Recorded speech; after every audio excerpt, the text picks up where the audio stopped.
नमस्कार दोस्तों, मैं आज फिर हाजिर हुई हूँ आपके सामने अपना दूसरा लेक्चर लेके। मैंने इसीलिए यहाँ पे वीडियो 2 भी लिखा है कि आपको सीक्वेंस ढूंढने में प्रॉब्लम ना हो। पिछले बार के वीडियो में हम लोगों ने हॉरोस्कोप के बारे में पढ़ा था, उसके 12 भाव होते हैं, उनके क्या नाम होते हैं और उसका हल्का सा डिटेल कि वो किस किस भाव क्या क्या रिप्रेजेंट करता है। आज हम बात करेंगे राशियों की, राशि के स्वामियों की, उनके तत्वों की और हम उनको क्या कह के संबोधित करते हैं। 12 राशियां हैं। आज के वीडियो में हम 6 राशि कवर करेंगे, क्योंकि अगर 12 एक साथ आप पढ़ेंगे तो आपको याद करने में, ग्रास्प करने में प्रॉब्लम होगी, इसलिए मैं केवल 6 राशियों को इस वीडियो में ले रही हूँ। नेक्स्ट वीडियो में हम लोग फिर बची हुई 6 राशि लेंगे। अब ये जैसे राशि है, नंबर 1 राशि आपकी हो गई मेष राशि। याद करने के लिए अगर हो तो आप इसको कहीं नोट डाउन भी कर सकते हैं। अब अगर यहाँ 1 लिखा है तो ये मेष राशि है, ये 4th हाउस है और ये 1 राशि है, मतलब ये मेष राशि है, इसीलिए ये सामने आपके लिखा हुआ है कि आपको याद भी रह सके। अब आ जाते हैं 2 पे। अगर 2 नंबर का मतलब हो गया वृषभ राशि। अगर यहाँ पे 2 लिखा है तो ये हो गई वृषभ राशि या वृषभ लग्न भी हो गया, क्योंकि लग्न में 2 राशि है। ऐसे ही 3 हो गई मिथुन राशि। ये बदल के अगर ये 3 बन जाए तो ये हो गया मिथुन लग्न या मिथुन राशि, क्योंकि लग्न में है।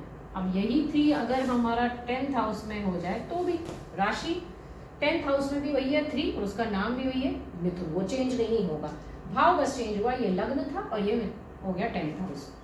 अब आ जाते हैं हम 4 नंबर की राशि। 4 नंबर की राशि होती है कर्क राशि। अब ये देख लीजिए, अगर यहाँ पे 4 लिख जाए तो 7th हाउस में 4th राशि है, 7th हाउस में कर्क राशि है, ऐसा हम बोलेंगे। 5th नंबर की राशि को कहते हैं सिंह राशि। 6th नंबर की राशि को कहते हैं कन्या राशि। ये किसी भी भाव में हो सकते हैं, लेकिन ये राशि सेम रहेगी। मान लें कि ये 6 यहाँ लिखा है, राशि सेम रहेगी, वही हाउस चेंज हो गया 9th हाउस, मगर राशि 6 जहाँ लिखा होगा आपको यहाँ से रेफर कर लीजिए, कन्या राशि है। थोड़े समय में आपको ये याद हो जाएगा तो आपको रेफर करने की जरूरत नहीं पड़ेगी। अभी के लिए आप लिख लेंगे तो आपके सामने की राशि, मतलब अगर 6 लिखा है तो सामने इसके कन्या है, इसीलिए मैंने इसके जस्ट सामने इनके स्वामी लिखे हैं कि आपको याद हो जाए कि यहाँ के स्वामी कौन से हैं। अब 12 राशियां हैं। हर स्वामी को या हर ग्रह को 2 राशियां मिली हुई है, सिवाय सूर्य और चंद्रमा के, वो आप देख सकते हैं। कर्क राशि के स्वामी है चंद्रमा, इनके पास केवल एक ही राशि है, इनके पास दूसरी राशि नहीं है। 5th राशि के स्वामी सिंह राशि, उसके स्वामी है सूर्य, इनके पास भी एक ही राशि है, सूर्य सिंह राशि, इनके पास कोई दूसरी राशि नहीं है। बाकी मंगल, शुक्र, बुध, इन सबके पास, शनि, इन सबके पास 2 राशियां हैं। आज के में जो हम कवर कर रहे हैं उसमें आप देख रहे हैं बुध की 2 राशियां अभी भी आ रही हैं, 3 और 6, ये दोनों बुध की राशियां हैं, 3 और 6। ऐसी अगर हम शुक्र की बात करें तो 2 और 7, चंद्रमा की तो एक ही राशि है, सूर्य की भी एक ही राशि है, बुध की मैंने आपको बता ही दिया 3 और 6, मंगल की हो गई आपकी 1 और 8, ऐसे ही राशि आती जाती है। अब जैसे मेष के स्वामी हो गए मंगल, मेष राशि के स्वामी हो गए मंगल, ये 8वीं राशि के भी स्वामी मंगल ही हैं, लेकिन अभी हम लोग उसको डिस्कस नहीं कर रहे हैं। वृषभ राशि के स्वामी है शुक्र, यहाँ पे मैंने लिख दिया 2nd राशि के स्वामी शुक्र। मिथुन राशि के स्वामी हो गए आपके बुध, यहाँ पे मैंने लिख दिया 3, इसीलिए कि 3 के स्वामी बुध है। कर्क राशि के स्वामी चंद्रमा है, इनके पास एक ही राशि है। सिंह राशि के स्वामी सूर्य है, इनके पास एक ही राशि है। कन्या राशि के स्वामी है बुध, जो मैंने यहाँ लिखा है 6 राशि और 3rd राशि के स्वामी बुध है। अब हम बात कर लेते हैं इनके तत्वों की। मंगल किसी को भी पता अग्नि प्रदान ही होंगे, इतना मंगल माने गुस्सा, तेज, तो मान के ही चले कि ये तो अग्नि पर प्रधान राशि है। शुक्र को हम जल प्रधान राशि मानते हैं।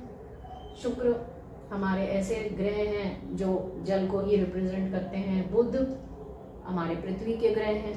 चंद्रमा हमारा जल रिप्रेजेंट करते हैं। सूर्य अग्नि रिप्रेजेंट करते हैं। बुध फिर से पृथ्वी रिप्रेजेंट करते हैं। तो इन ग्रहों के क्या क्या तत्व हैं ये वो दिखा रहे हैं। जैसे मंगल है तो अग्नि, शुक्र है तो जल, बुध है तो पृथ्वी, ऐसी जो इनकी राशियां भी होंगी वो उसी हिसाब से रिप्रेजेंट करेंगी। अब हम आ जाते हैं कि हम इनको क्या कह के संबोधित करते हैं। ये जो ग्रह हैं हमारे मंगल, शुक्र, बुध, चंद्रमा, सूर्य, इनको हम क्या कह के रिप्रेजेंट करते हैं। अगर हम बात करें फैमिली की तो उस हिसाब से भी मैंने लिखा है। अगर हम बात करें कि पूरा एक राजा रानी उस टाइप में, तो उस पर भी रिप्रेजेंट कर सकते हैं। जैसे अगर हम बात करें शुक्र की, तो शुक्र को हम स्त्री मानते हैं, शुक्र को हम स्त्री मानते हैं। ऐसे ही मंगल है तो उनको हम मानते हैं। अगर आप फैमिली में बात करेंगे तो भाई, और अगर आप राजा रानी में बात करेंगे तो मान लीजिए कि वो हमारे सेनापति हैं। सेम ऐसे ही बुध है तो बुध को हम राजकुमार मानेंगे, अगर हम पुराने ज़माने में चले जाएं राजा रानी टाइम्स में। और अगर आज की बात कर लें तो बच्चा या बालक, उस तरीके से रिप्रेजेंट कर सकते हैं। ऐसे ही चंद्रमा को हम माता में भी रिप्रेजेंट करते हैं और मन के लिए भी रिप्रेजेंट करते हैं। सूर्य है, सूर्य को हम राजा भी बोल सकते हैं और पिता के लिए भी उनको ही रिप्रेजेंट किया जाता है। ऐसे ही बुध पे, क्योंकि यहाँ कन्या राशि में फिर बुध आ रहे हैं तो सेम वही राजकुमार या बालक। ये हो गए हमारी राशियाँ, 6 राशियाँ। ये हो गए मेजरली उनके ग्रह, ये हो गए उनके तत्व, और ये हम इनको मेजरली क्या कह के संबोधित कर सकते हैं कि मतलब अगर कहीं पे भी, जैसे समझ लीजिए यहाँ पे लिखा हुआ है ये सूर्य है, तो हम मान के चलेंगे कि हमारे पिता की जो बात है उसमें हमें सूर्य पे ध्यान देना पड़ेगा। ऐसे ही मंगल है तो हमारे भाई की बात करेंगे तो हम मंगल की बात करना पड़ेगा। ऐसे ही चंद्रमा, अगर हम माता की बात करेंगे तो हमें चंद्रमा पे ध्यान देना पड़ेगा। तो ये सब कुछ ना कुछ रिप्रेजेंट करते हैं, ये आप समझ लीजिए। अब ये आज आपकी एक सैंपल कुंडली है, इसमें आप देख सकते हैं। अगर आपका ये समझ लीजिए ये चंद्रमा है, यहाँ बैठा है, तो ये माँ के बारे में यहीं से आप देख लेंगे कि कैसा है, उस पर कोई दृष्टि तो नहीं है, क्या है क्या नहीं है, कैसा है।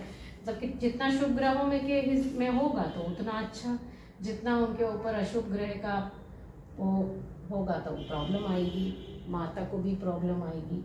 तो किस भाव में कितने ग्रहों के साथ, कैसे ग्रहों के साथ बैठे हैं, उससे सारा हम डिसाइड करेंगे कि कैसा रहेगा सब कुछ। अब ये तो हो गया आज का हमारा वीडियो, जिसमें हमने आपको, जिसमें हमारे नाम ही है लर्न एस्ट्रोलॉजी, तो हमने एस्ट्रोलॉजी की तो बात कर ली। अब हम थोड़ी सी बात कर लेते हैं पावर ऑफ कर्मास की। अब हम बात कर लेते हैं कर्मास की। अब ये देख लीजिए, ये एक हमारी, अभी मैं इसको हटा देती हूँ।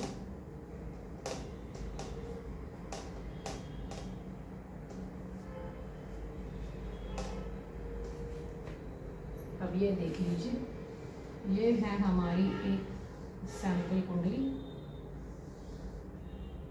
मैंने बना दी एक सैंपल कुंडली।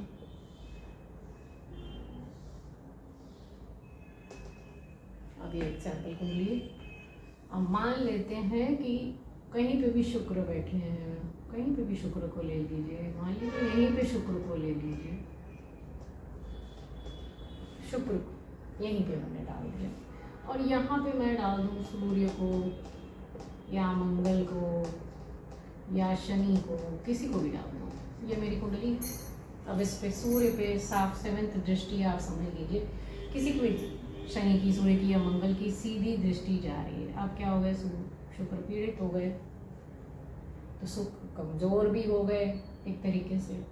अब आप देखिए, इसमें जाएंगे आप, पंडित जी आपसे बोलेंगे आपका शुक्र कमज़ोर है, आप शुक्र आपका पीड़ित है, आप इनका जाप करें, आप इनका दान करें। अब आप कहेंगे कि ये हम कर लेते हैं, बस अब इससे हमारी लाइफ सॉर्टेड हो जाएगी, मगर ऐसा नहीं होगा। ये तभी होगा जब आप अपने कर्मास को भी अलाइन करेंगे।